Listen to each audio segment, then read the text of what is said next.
inside. I miss my baby. My whole world came crashing down around me, knowing that my daughter was found lifeless in her apartment. On the morning of December 12, 2021, a man woke up in a young woman's apartment in Bridgeport, Connecticut, only to discover a horrifying scene. The woman lying beside him was unresponsive, her chest no longer rising and falling with breath, and that there was blood coming from her nose. This woman was 23-year-old Lauren Smithfields, a young woman with her whole life ahead of her, now found dead under deeply suspicious circumstances after a date. Stay with us as we'll see the whole story of Lauren's life, and her family's relentless pursuit of answers and justice. On that day, my whole world came crashing down around me, knowing that my daughter was found lifeless in her apartment. Just one day before this incident, Lauren Smithfields had met an older man. She mentioned in a brief phone call with her brother that the man was white and came across as polite and promising. They were headed out for a date and everything seemed fine. But what Lauren couldn't have foreseen was that the next morning, she would be found dead on her bed, lying on blood-stained sheets. Even more disturbing was the fact that no one seemed to be asking the critical questions. Why or what had truly happened? Before we begin, we would love to extend our deepest condolences. Our hearts go out to Lauren Smithfield's family during this profoundly difficult time, especially to Lauren's mother, who has shown incredible strength amid unimaginable heartbreak. May Lauren's memory bring comfort to those who loved her, and may her family find peace and justice in the midst of this tragedy. Our thoughts and prayers are with you. This case will take us to Bridgeport, Connecticut, a resilient city along the shores of Long Island Sound. Once an industrial powerhouse that shaped America's manufacturing, Bridgeport today is a blend of historic factories turned trendy lofts and culturally rich neighborhoods. Lauren Smithfields was born on January 23, 1998. From a young age, Lauren was known as bright and ambitious, a beloved daughter in a close-knit family. Growing up with her three brothers, Kyle Fields, Lamy Jadar and Tavar Gray, Lauren was surrounded by a strong support system, which helped shape her into a compassionate, driven young woman. Lauren attended Stillmeadow Elementary and Ripawan Middle School in Stamford, where she quickly excelled academically. Her outgoing personality and warm spirit delighted her friends and teachers alike. In high school, her talents continued to shine. She became a member of the National Honor Society, the Black Student Union, and the track and field team at Stanford High School. Her favorite subjects were biology and psychology, which sparked her early interest in the medical field. Lauren graduated from Stanford High School and was a student at Norwalk Community College in Norwalk, Connecticut. Her goal was to become a physical therapist, hoping to make a difference in people's lives. By the way, we post true crime stories and strange cases. If this interests you, please consider subscribing to our channel. Your support means a lot and helps us continue sharing this content. Beyond academics, Lauren had a love for travel and a taste for the finer things in life. Her Instagram captured her adventures across countries like London and Italy, showcasing her joy for exploring new places. At 23, Lauren decided to try online dating, creating a profile on Bumble, a popular dating app with over 50 million users worldwide. On December 8, 2021, she matched with Matthew LaFontaine, a 37-year-old man from Bridgeport. They quickly bonded over shared interests in travel, food, and family, and their mutual love for exploring seemed to deepen their connection. Matthew appeared respectful and kind, giving Lauren hope for a promising new relationship. Excited about the future, Lauren looked forward to meeting Matthew in person, eager to see where things might go. But tragically, this Bumble date on the evening of December 11, 2021, would be her last. Little did she know that it would also be the final time her family would see her alive. On December 11, 2021, they arranged to meet in person at Lauren's apartment in Bridgeport, Connecticut. In LaFontaine's statement, he recalled arriving at her apartment around 9:30 p.m. the night before. According to him, Lauren had asked him to bring $40 for her nails and invited him over with a bottle of tequila, which he provided. They spent the evening drinking, playing games, sharing some food, and eventually settled in to watch a movie together. However, things began to take an unexpected turn. Lauren suddenly excused herself to the bathroom, where LaFontaine could hear her getting sick. Shortly after, she stepped outside, mentioning she needed to grab something from her brother, then returned to the apartment, heading back to the bathroom for another 10 to 15 minutes before coming back to the movie. LaFontaine admitted he found her behavior strange but didn't feel it was his place to question it. After all, they had just met and LaFontaine didn't want to overstep. As the movie played on, Lauren drifted off to sleep. According to the report, LaFontaine says he gently carried her to bed, laying down beside her on the other side. A few hours later, around 3 a.m., he got up to use the bathroom and heard her snoring, a sound that reassured him she was okay. But by 6:30 a.m., that sense of calm was shattered. LaFontaine awoke to find Lauren lying still, unresponsive, and blood dripping from her nose. Panicked, he dialed 911, and the operator instructed him to perform CPR. Despite his efforts, Lauren didn't wake up. When paramedics arrived, they pronounced her dead at the scene. LaFontaine was described as visibly shaken, in complete shock over what had happened. Later, the medical examiner concluded that Lauren had died from an accidental overdose caused by a combination of fentanyl, alcohol, and prescription drugs. According to the Bridgeport, Connecticut police report, on December 12th, authorities found a young adult black female lying on her back that did not appear to be breathing.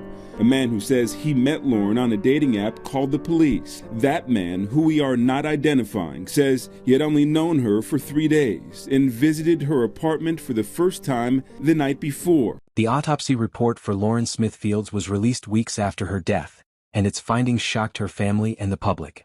The report concluded that Lauren had died from acute intoxication due to a combination of fentanyl, promethazine, hydroxyzine, and alcohol. Results showed fentanyl in her system, along with 2 other. The autopsy says the combination of those substances with alcohol led to what it calls an accidental death. In a video statement last night, the family attorney said they believe there was foul play. Her death was officially ruled an accident, suggesting that these substances had created a lethal cocktail in her system. However, this conclusion raised more questions than it answered, especially given Lauren's lack of a known history with drugs as potent as fentanyl. According to the police report, which also noted that $1,345 in cash was found in the apartment. After these findings, investigators brought Matthew in for questioning, but it was handled far differently than one might expect in a case involving a suspicious death. They simply invited him in, asked a few questions, and that was the extent of it. Considering that Matthew initially denied any sexual contact with Lauren, only for the investigation to suggest otherwise, one would think this inconsistency alone would raise serious red flags. Yet, the investigators appeared to show little interest in probing further into his involvement. However, the most heartbreaking part was that, even at this point, Lauren's family still had no information about what had happened to their daughter. Lauren's mother grew increasingly worried when days passed without a word from her daughter. She sent texts, made calls, but there was no response. Growing anxious, she decided to visit Lauren's apartment, hoping everything was all right. But upon arriving with her son, she found a note on the door reading, "If you're looking for Lauren, please contact this number." With a sinking feeling, she called the number, only to hear the horrifying news that her daughter had died. They assured her a detective would come to speak with her, but she waited in agony for what felt like an eternity. Let me inside. I miss my baby. Desperate for answers, she eventually called back, pleading for information. Shockingly, she was told to stop calling before the line abruptly disconnected, leaving her in profound pain and confusion. Days passed before the police finally investigated the scene. When Lauren's family eventually entered her apartment, they found troubling evidence that the police should have noticed. In Lauren's apartment, signs that something was wrong, liquor cups left out, overturned plates, a bloodstain on the bed, were seemingly disregarded by police as though they didn't matter.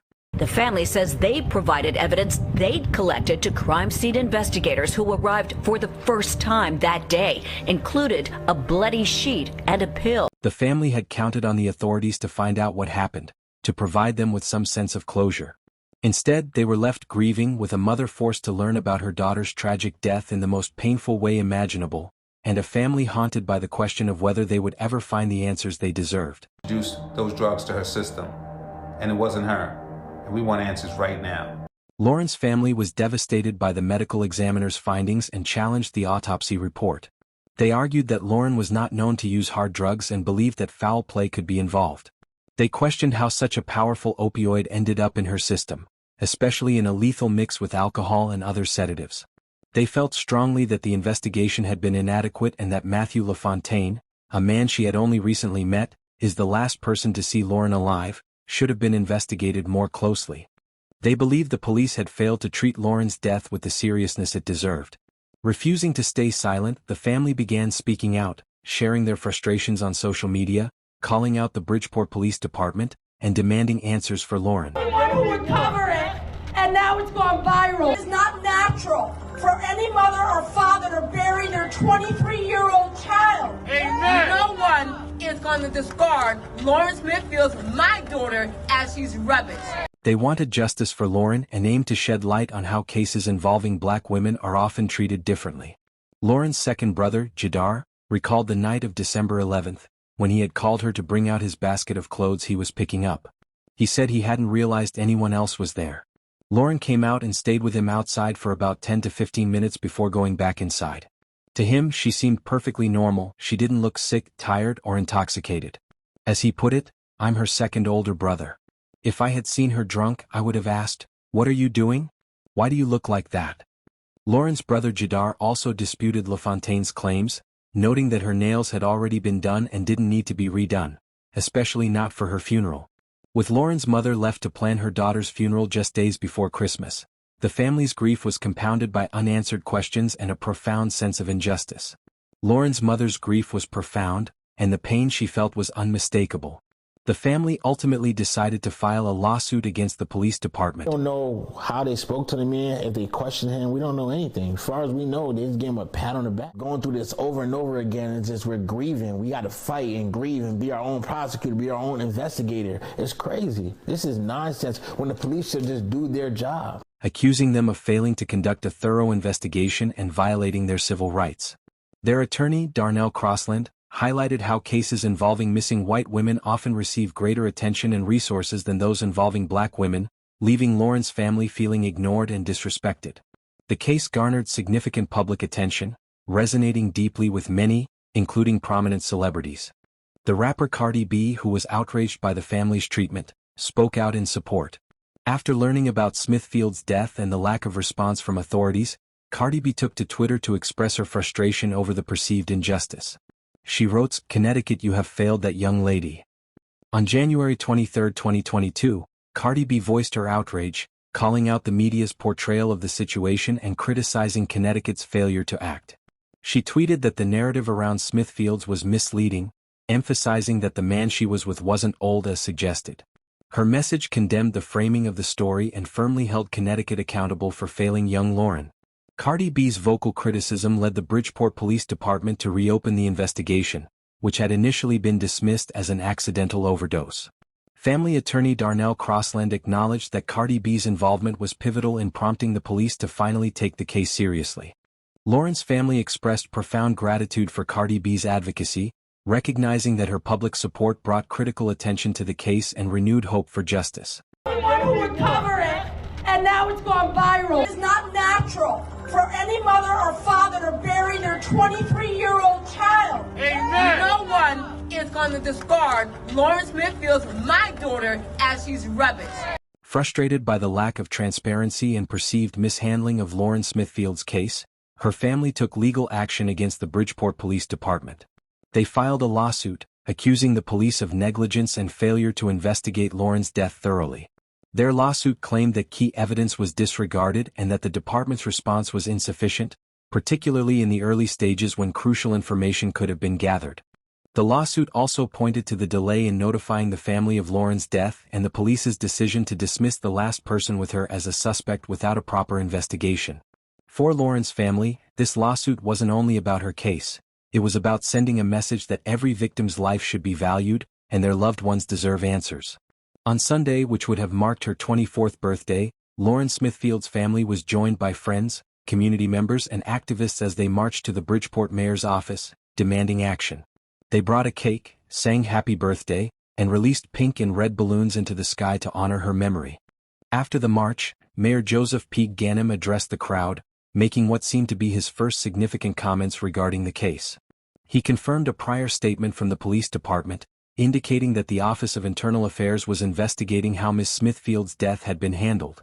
A police spokeswoman added that Detective Kevin Cronin, who had initially spoken to Lauren's family, had been reassigned from the case.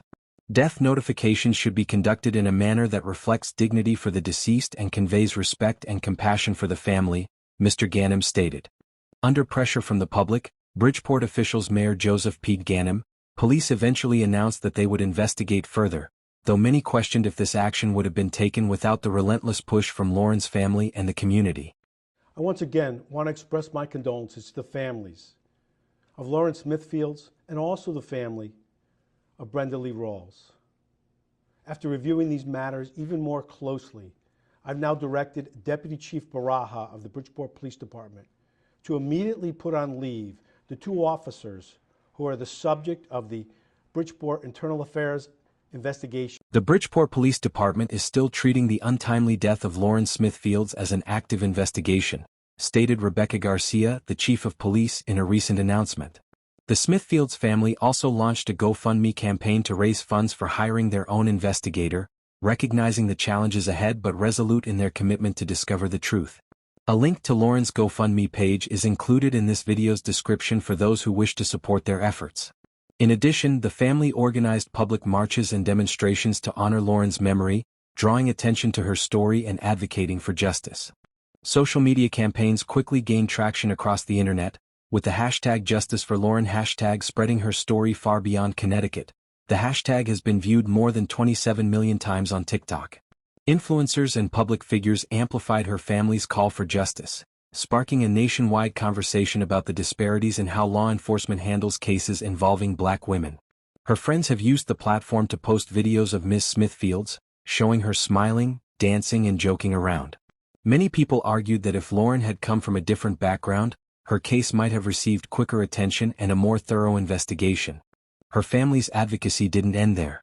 They pushed for Lauren's Law, a proposed policy requiring police to notify a deceased person's family within 24 hours of identifying them, aiming to prevent other families from enduring the same pain and confusion that Lauren's family faced. The Smithfields family remains steadfast in their fight for justice, determined to keep Lauren's memory alive and push for a system that treats everyone with respect and dignity. Their journey is far from over, but they are resolved to bring about change that protects others.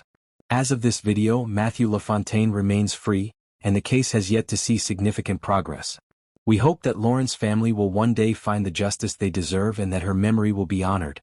The case of Lauren Smithfields evolved from a heartbreaking tragedy into a powerful call for justice, equality, and systemic reform. Her family's determined pursuit of the truth has ignited a wider conversation about the issues within the justice system, particularly in cases involving Black women.